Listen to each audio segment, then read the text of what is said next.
Heute habe ich Auschwitz-Überlebende Dr. Edith Eger zu Gast, die gleichzeitig Autorin ist von dem Buch In der Hölle tanzen und ihrem neuen Buch Das Geschenk. Edith ist 94, plant gerade ihren 95. Geburtstag im September und lebt auf dem Standpunkt: Wir sind niemals Opfer. In all den fast 7 Jahren, in denen ich jetzt diesen Podcast mache, haben wir so viele Folgen, die irgendwie in der Versenkung verschwinden, weil die meisten ja dann doch die neuen hören. Und doch steckt da so viel Wertvolles drin. Deswegen haben wir uns überlegt, wir holen über den Sommer die 5 besten Folgen für dich heraus und teilen die in diesem Fall nacheinander. Heute habe ich wieder eine für dich. In diesem Sinne, viel Spaß, viele Erkenntnisse und ganz viel Genuss beim Hören. Hello, hello und herzlich willkommen zu Da ist Gold drin. Mein sehr ehrlicher Podcast, in dem wir eintauchen in die ganze Saftigkeit des Seins und die Qualität des Erlebens des Lebens steigern. Ich bin Dana Schwand, Gründerin der Into Being Coaching Philosophie und deine Gastgeberin. Let's Fetz!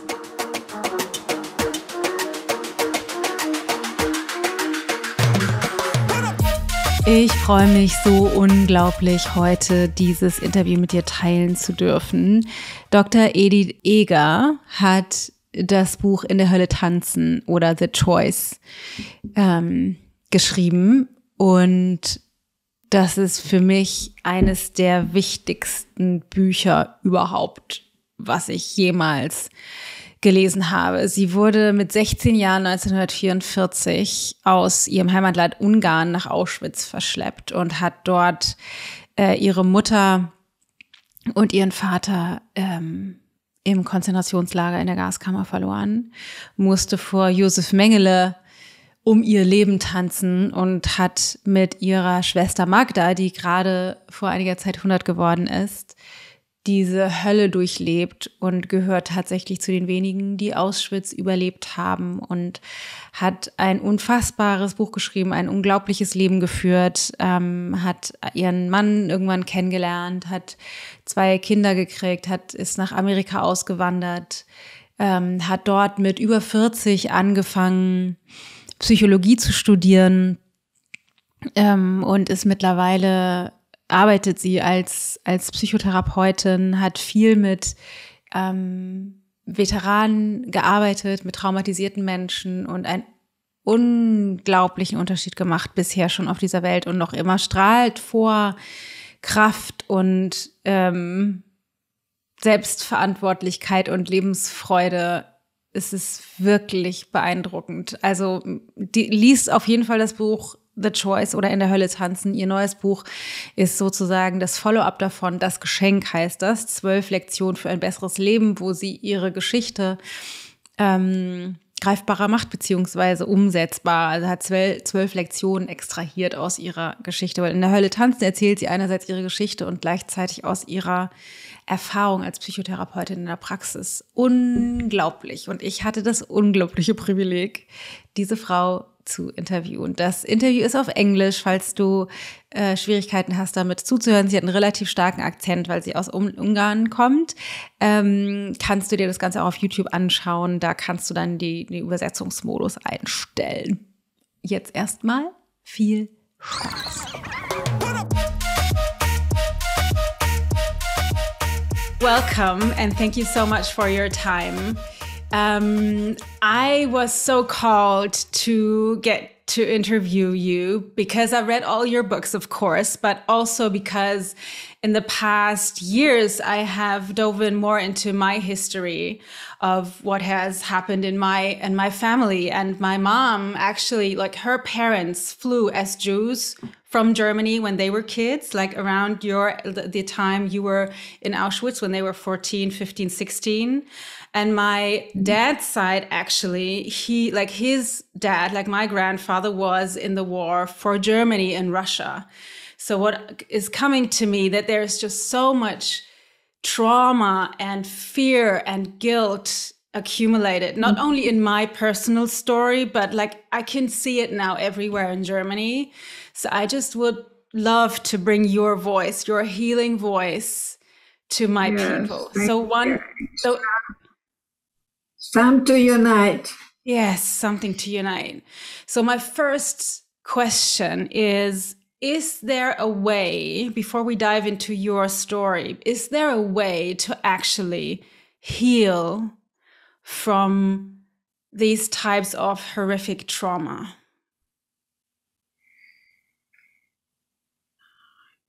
This is what I like to say. For me, and I can only speak for myself, I will not forget what happened. I do not overcome what happened. I came to terms with it. And I call it my cherished wound. But I think it gave me strength to make every day Valentine's Day, that I was put into this world to really hopefully unite people so we can have a family of brothers and sisters, that we can empower each other with our differences. I go to Germany and I find people who do not want to just run away from the past, and I live in a present, and I think it's very wonderful for you to read my book, that I don't have time to hate. If I would live in hate, I would still be a prisoner. Yes. I live in a present. Yes, which is so beautiful. And you probably know there is this saying, or like in people, being in the spiritual world or realm at the moment, they say there is a reason for everything. And sometimes when I think about, your story or my past stories from my parents, it seems cynical. So can you talk about that a little bit, maybe? I think we pathologize too much. We talk about post-traumatic stress disorder, but I don't think it's a disorder. I think we have post-traumatic stress. We have a story, but I have a story, and I'm going to tell you I'm not my story. I'm not my story. I can change from moment to moment, hour by hour, day by day. I was 16 in Auschwitz, and I learned how not to allow anybody to get to me unless I give them permission to get to my spirit. And I learned to really look at the guards, and instead of hating them, I felt sorry for them. I decided that they were the prisoners because they were brainwashed. Yes. To hate me and tell me that I will never get out of here alive. The only way I will get out of here is a corpse. And I said to myself, I am going to do everything in my power to be a whole person. WHOLE, whole, my body, my mind, my spirit, that I am going to do everything I can to see to it that this will never, ever happen again. Yes. And you're doing amazing work. That's my calling. That's my calling. That's your calling. And I am happy to be 95 September, and my daughter has already made reservations in the country club because they were all booked up and they only had one day. And so September 23rd, I'm going to be celebrating my 95th birthday, I hope. I hope so too. So nice. I would like to dive a little bit into your story for the people that haven't heard it yet. So I will have told a little bit in the introductory. So you have been to Auschwitz when you were 16.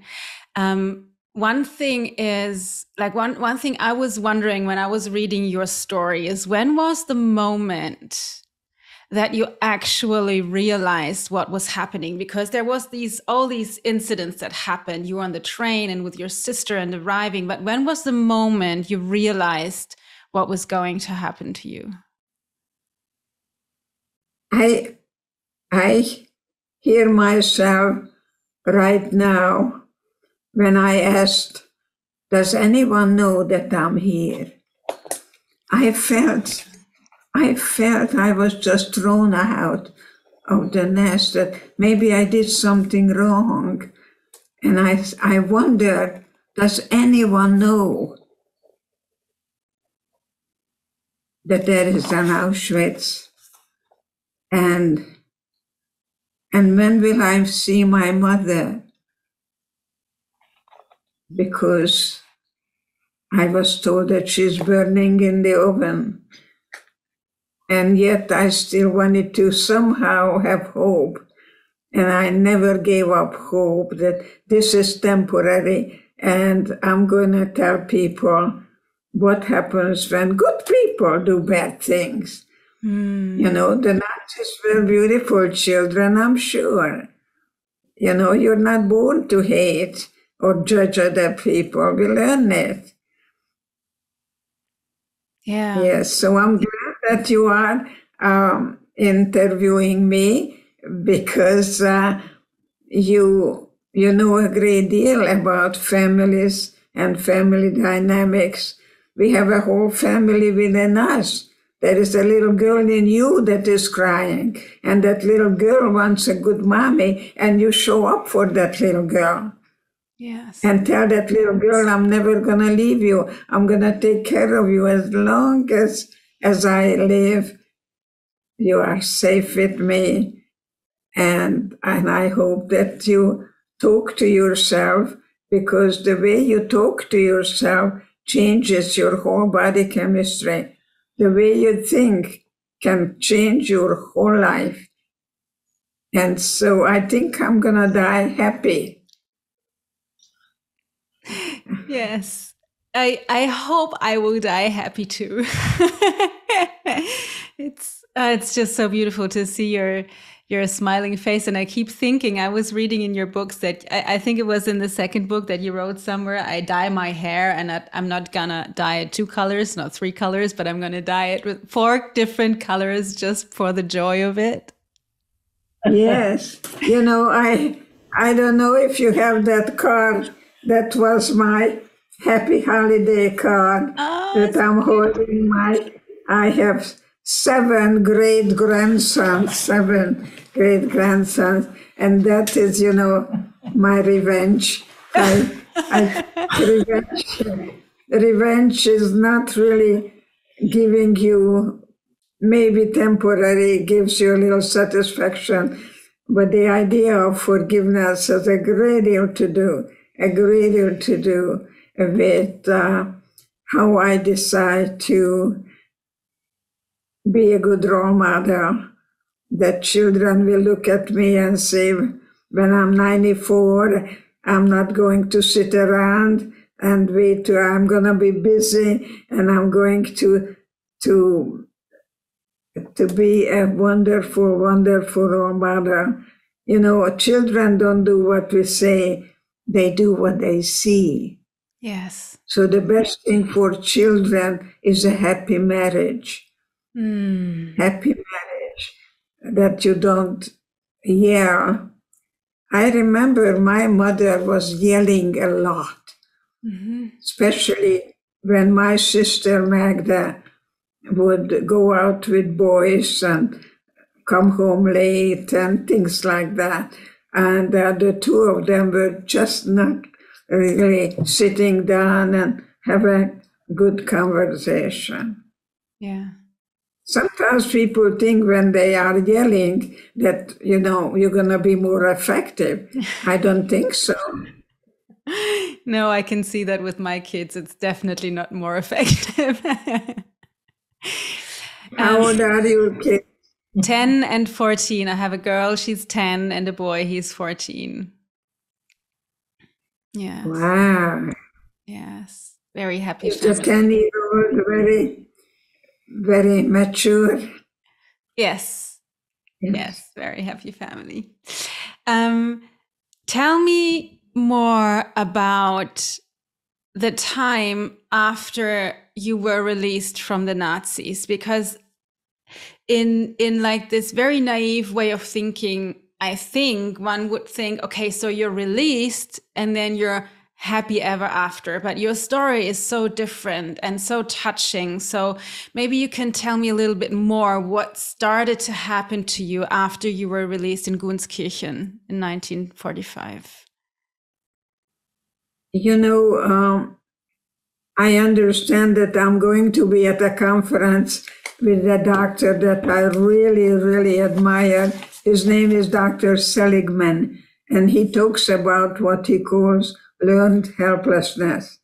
Because when I was liberated, May 4th, 1945, by the 71st Infantry, people were going through the gate, and pretty soon they would come back and sit down because we were free, but we didn't know what to do with freedom.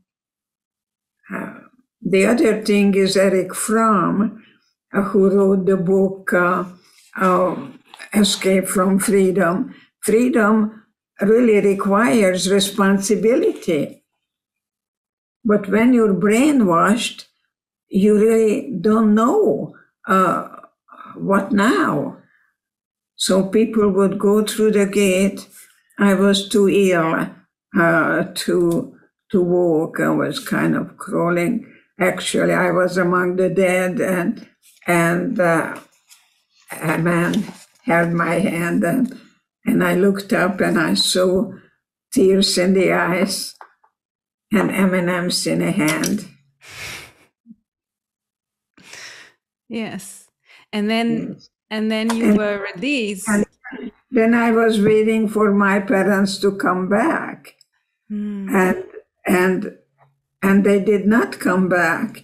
And then I wanted to know when I will see the boyfriend. And I was told that he died a day before liberation. So I became suicidal after I was liberated. I just really wanted to die. Yes. And I am so glad I did not. Because there was a voice telling me, you can be for something rather than against something. So I was able to think about how I can be useful and do something for humanity. And thank God I went to school and I became Dr. Edith Eger. And so my books are letting you know how you can turn everything in life into an opportunity. There is a gift in everything, and Auschwitz gave me that opportunity to discover that life is about inside out. So if we wait for someone else to make you happy, I don't think that's a good idea, because the only one you have for a lifetime is you. All other relationships will end. Dependency breeds depression. Dependency breeds depression. Be careful, that's right. You know, if you meet a man and tells you, I need you, run. You don't want anybody who needs you. Needs are things without which we cannot survive. We need to breathe. In German, how do you call it? Atmen. Atmen. So it's what you practice, that's what you're going to be good at. That's what you practice in Germany. It's so Breathe. powerful. Yeah, it's so powerful. Breathe. And it's so interesting, your story with Bela, when you got married to Bela afterwards and you had children, and then you at that point decided quite differently to what you're saying now. Can you talk more about that you divorced? Well, people ask me, did you love your husband? And I answered, love? I was 17 years old. I was very skinny. I was very lonely. And most of all, I was very hungry. And Bela bought me Hungarian salami. And that's how, So you see, we grieve over not what happened, but what didn't happen. I did not have teenage years that you date and then you dump that guy and then you date another guy, So I think it's important for everyone who reads my books to really go and revisit the places where you've been. And when I divorced Bela, is because I really didn't know life. And I was so hungry. Today I usually diagnose people that they're hungry. They're hungry for affection, for attention, for approval. There is a lot of hunger that we need to take care of ourselves before even think about marriage, that to become emotionally and financially independent. Were you financially and emotionally independent? I certainly was not. And then I fled with my husband in 1949 and ended up in Vienna at the Rothschild Hospital. I don't know if you know that place. No, I haven't been there. Yeah, but thank God they were people who took care of us, American people. And I was speaking in Miami one time and I told them maybe a young mother with a little girl is being held by you. They're very generous people. They did very well in America. One of them is, I think, selling Cadillacs or owned a Cadillac, whatever, because Arbeit macht frei. There is a great deal to be said about work makes you free. And I will work as long as I live. I will never retire, ever, because my work is my calling. It's not a job. It's my responsibility to see to it that my parents didn't die in vain. My father, when we arrived and when he read Arbeit macht frei, said to us, it's not a problem, we're just going to work and go home. And that didn't happen. Everybody under 14, over 40, every mother with young children were automatically told where to stand. And I was very fortunate to be able to somehow thrown into the other side when I was following my mother. And that was the very man that I danced for. We called him the angel of death. The angel of death, Dr. Mengele. And so you are here now interviewing me that I have 3 children, I have 5 grandchildren, and 7 great-grandsons. That's my revenge. I don't have time to go and look for the Nazis, but I will tell you, question authority. Don't blindly adhere to authority. Yes. I think our biggest enemy is ignorance. We need to be very careful who we talk to, what we say, that we don't say one thing and do another. I think especially parents are good role models so that children can really look at you to sit down and have a conversation and how to agree to disagree. And you are right for you, I'm right for me.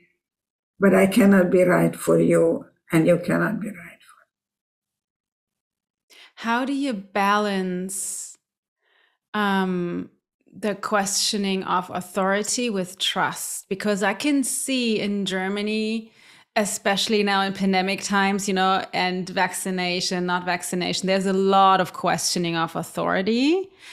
Yeah. Which can be healthy, like you're saying, but on the other hand, like there is this trust on the other side. So how do you balance? Yes, well, we are scientifically now can explain many things, but what is happening that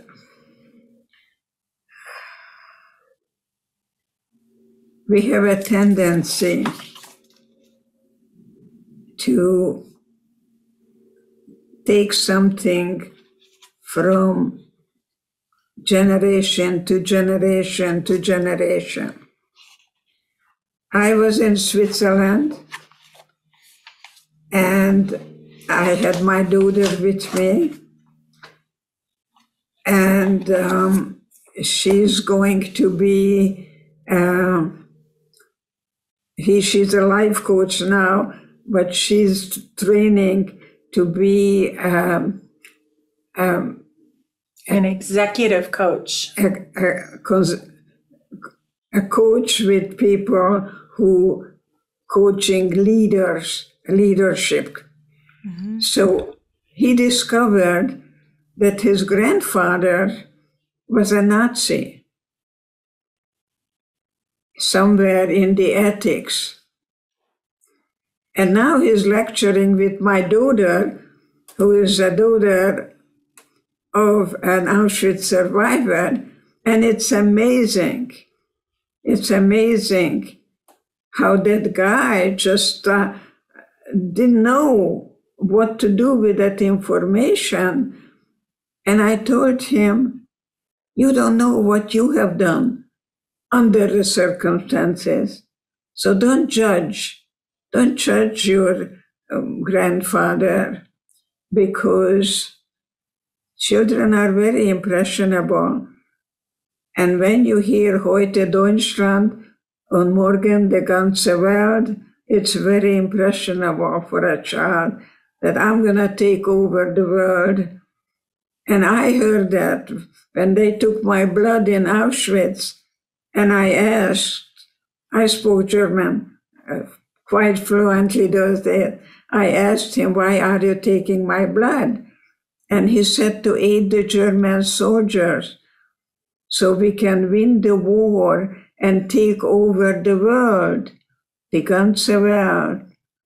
And I said to myself, I was a ballerina. With my blood, you're never going to win the war. So you see, you have to have some humor. You have to find some humor. Cynicism, sarcasm, but any kind of humor that you do not allow anybody to change you. Yeah. You say there is no freedom without responsibility, which I so love. Can you speak to that, maybe? Yes, and one of the things I must tell you, that we don't grieve over what happened, but what didn't happen. Because when my granddaughter asked me to buy her a pretty dress so she can go to her school, the bishop's school in La Jolla. And so I did buy her a pretty dress, and I came home and I was crying, and I didn't understand what am I crying about.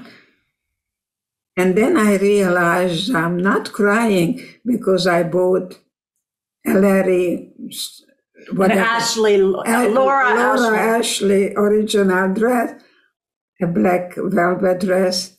I cried because I never went to a dance.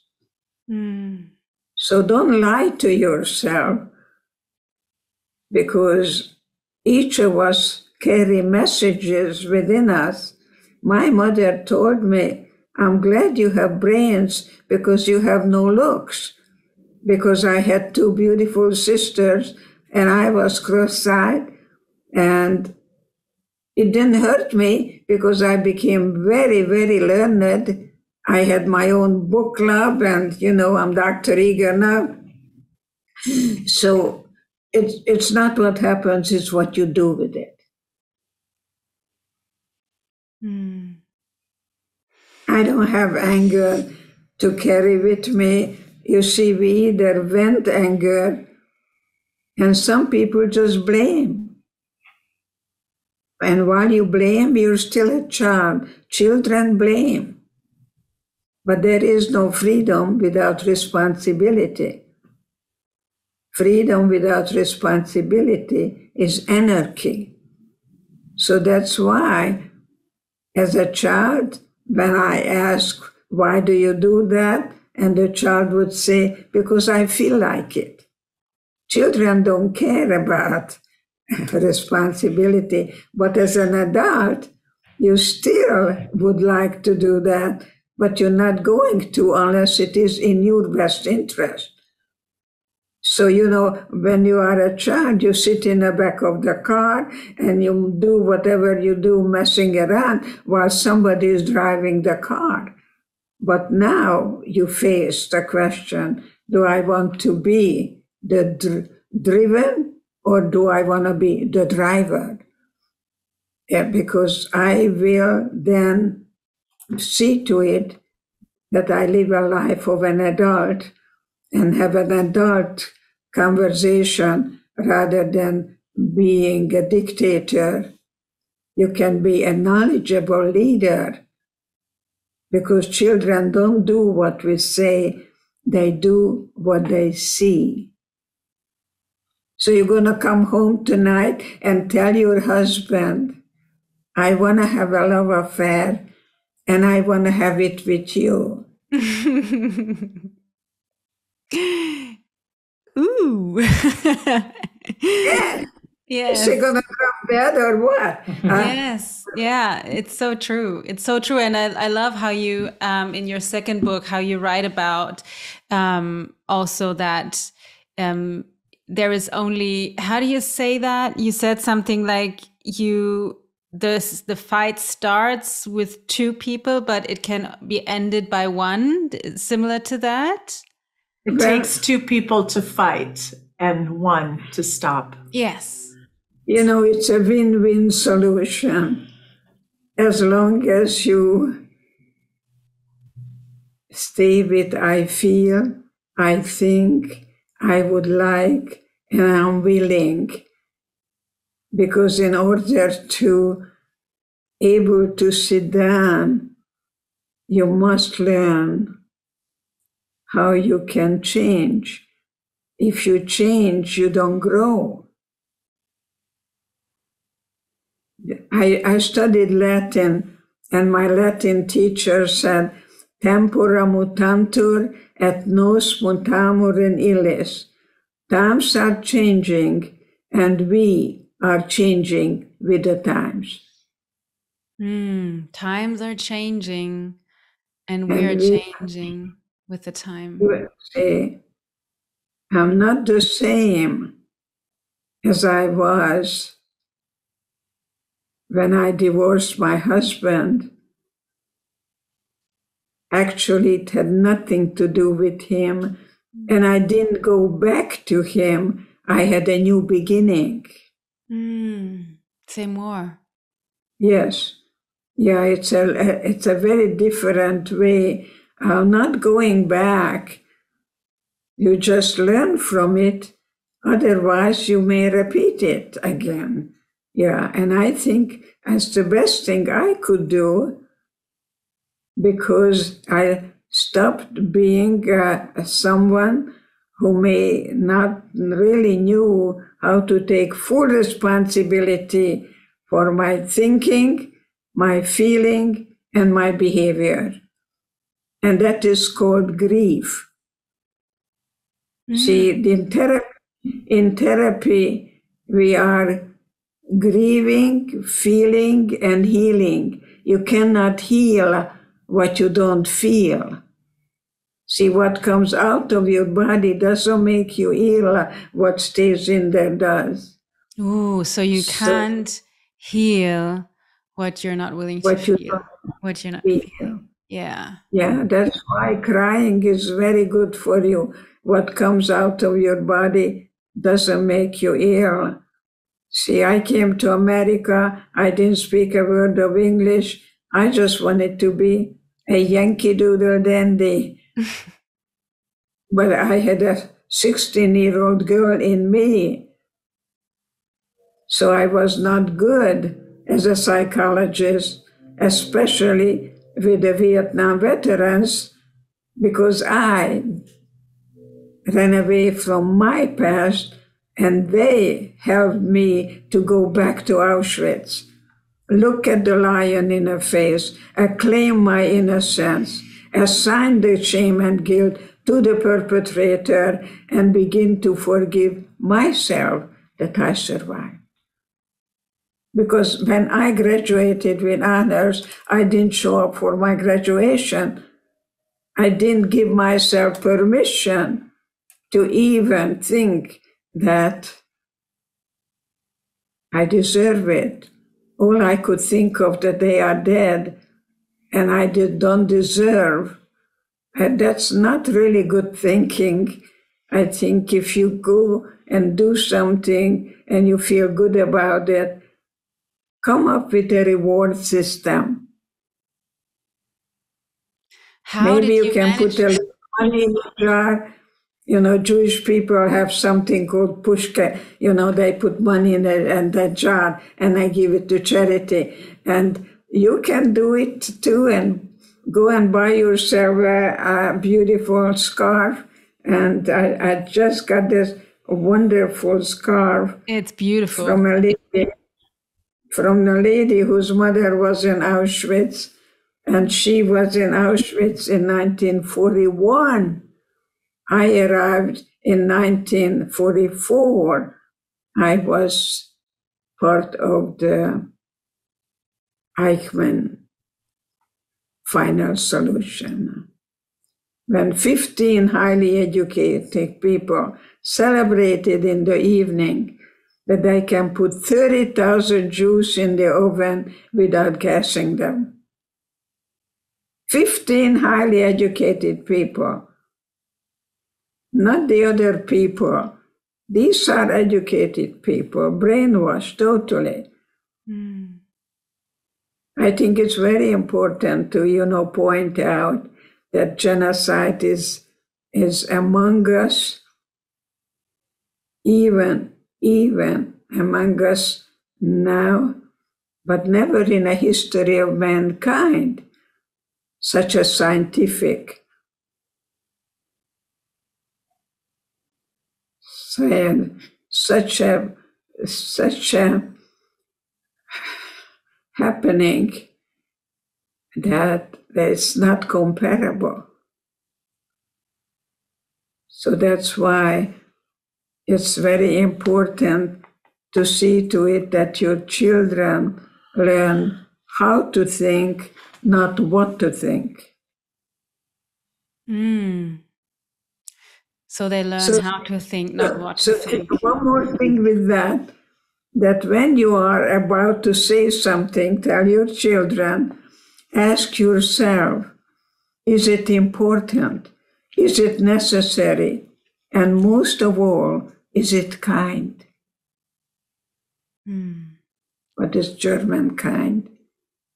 Lieb. Liebe? Lieb. leap. Yeah. Yeah, love is the answer. Always. Always. Always. But self-love is self-care. It's not narcissistic. So please get up tomorrow morning, look in the mirror and say, Dana, I love you. And that's how you start your day. Because you can't give to anyone what you don't give to you. You love yourself, hopefully, that you're not so needy. Yes. Yes, yes. Can I ask you one more question? How, and I don't know if that is even a question because it's just so, like all our stories are so different, but how did you find the strength to go back to Auschwitz and to go to Austria to sleep in the same bed as Goebbels did? How? Because I can see from like your psychology background that you would probably could rationalize that would be a good thing to do to heal. But that's like a whole different story to actually take yourself there. Yeah, I love you to ask me that question because I went to my sister Magda, who just celebrated her 100th birthday. I saw it. She was with me in Auschwitz, so I went to her and I said, I am going back to Auschwitz and I'd like you to join me because it's really the biggest cemetery of the world. And so I gave my spiel and she looked at me and said, you're an idiot. So that was the end of me asking my sister. That was that. It's always good to ask for whatever you want. It doesn't mean you're going to get it. So if I come to you and tell you I like to get to know you, I want you to be my friend, and you tell me you're not interested, there is such a word that you don't want to use. It's called rejection. No one rejects me but me. I just wanted something and I didn't get it. So there is expectation on one hand, reality on the other. So are you a realistic person or an idealistic person? Because when you're an idealist and you don't get what you want, you can be very cynical, very sarcastic. I know Hungarians are very cynical. I hope not to be, but I think it's very important to rehearse what you're going to say and then tell people what's in it for you. It's called negotiation and compromise. That's what you need in marriage. Give and take and tolerating differences. Mm-hmm. You don't have to like it. You just know that my husband was very, very punctual. When we went to a party, he was already in the car waiting for me. I didn't like that. But if I had to be at the airport 5 o'clock in the morning, I knew I can count on him. So the very thing that you appreciate one time, you resent another time. Mm-hmm. So then Magda said, I'm not coming. You're an idiot. But you still went. She told me I will be re-traumatized and she wants to protect me. And there were people, that's what I read in your book as well. There are actually people that went back and were re-traumatized and died afterwards. So there was like an actual risk, but you still found the strength to go. I always had the will to live. I always had the dream that someday I'm going to tell other people what happens and that kept me not ever giving up. And you know what? My ancestors were slaves. And then Moses came and they took these people to the desert and they walked and they walked and they never gave up. That's the blood you carry. That's the blood I carry, that our ancestors' suffering made us stronger. We can always die. We're going to be dead for a long time. But see how can you be for something, and you can be for life and for changing many, many people's lives. Even now, what happens when you're suicidal? I'm going to make it very simple, that you either have something what you don't want, or you want something what you don't have. So simple. Yeah. That's why whatever you practice, you become better at it. If you practice fear, you're not going to have love, because love and fear does not coexist. You're not born with fear. You're not born with fear. But your children may come home from school, and I know when I was a little girl, I was called a Christ killer. I didn't know that Jesus was a Jewish boy. I had no idea that he died as a Jew, and I just didn't want to be a Christ killer. So what I'm thinking about Jesus, that he lived a life and telling people to turn the other cheek. And I kind of like that, because what it means, don't go back and do the same thing over and over again, but look at the same thing from a different pair of glasses. So I can look Auschwitz as an opportunity for me to discover my inner resources, my way of changing my thinking, and actually praying for the guards. And I'm here to tell you about it. Yeah. So see whether you may want to realize that your thinking creates your feeling.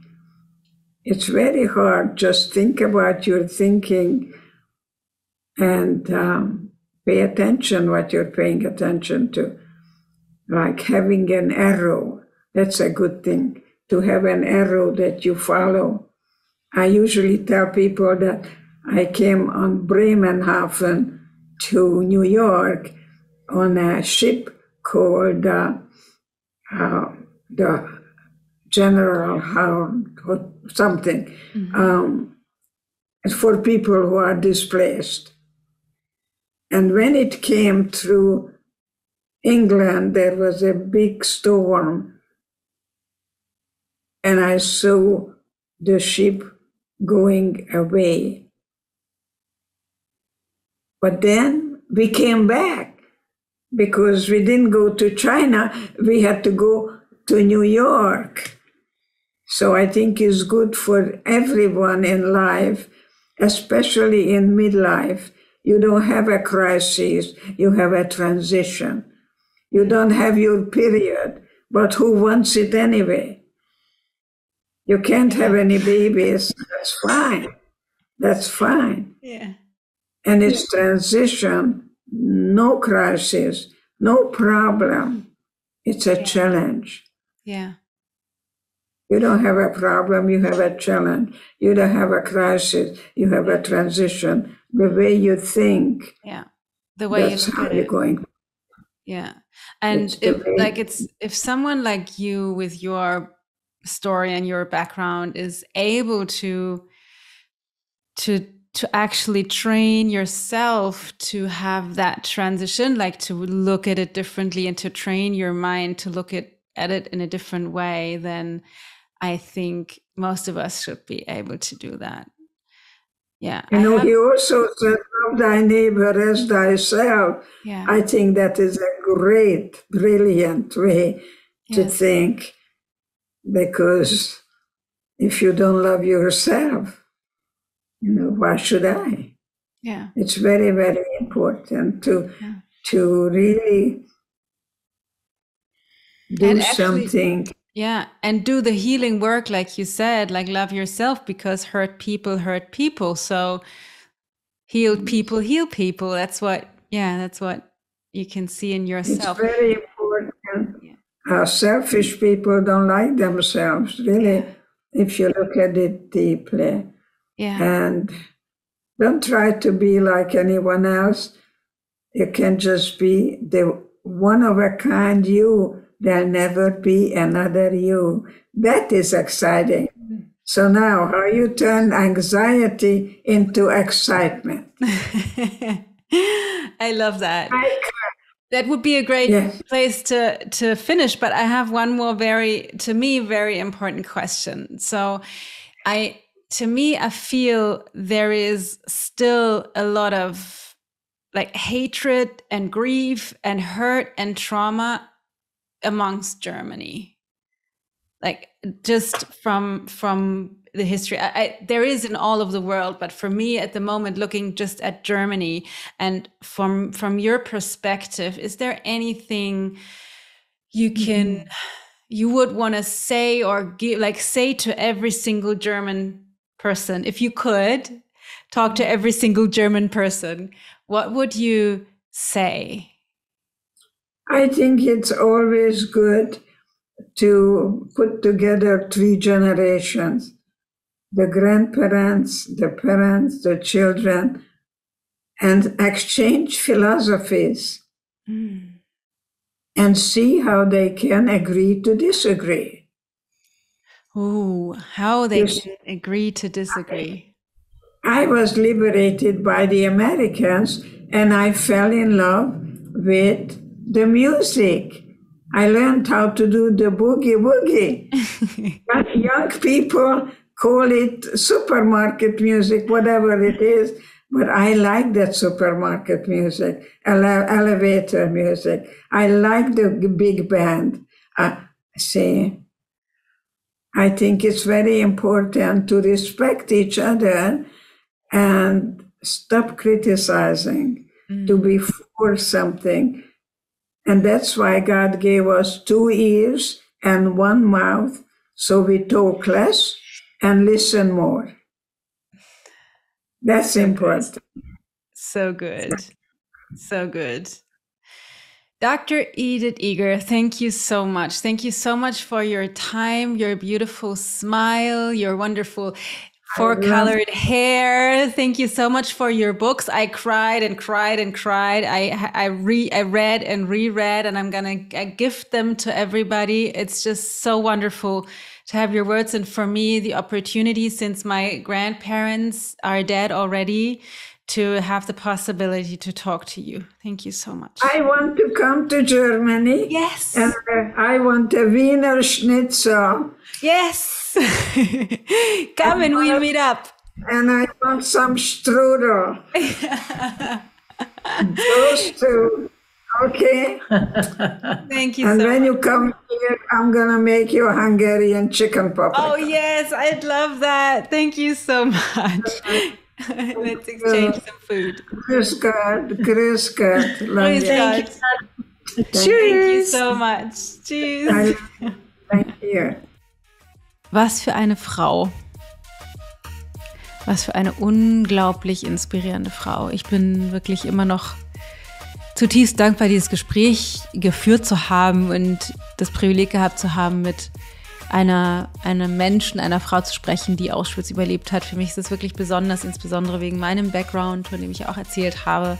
Also, dass ich einerseits in meiner Familie den jüdischen Hintergrund habe, aber auch den deutschen und das so vereine und das für mich gerade in den letzten 1-2 Jahren viel eine Rolle gespielt hat, irgendwie in der Aufarbeitung meines Mindfucks. Also hol dir auf jeden Fall das Buch, hol dir am besten gleich beide Bücher. Ich habe beide gehört als Hörbuch und kann beide uneingeschränkt empfehlen. Am besten erst in der Hölle tanzen und danach das Geschenk.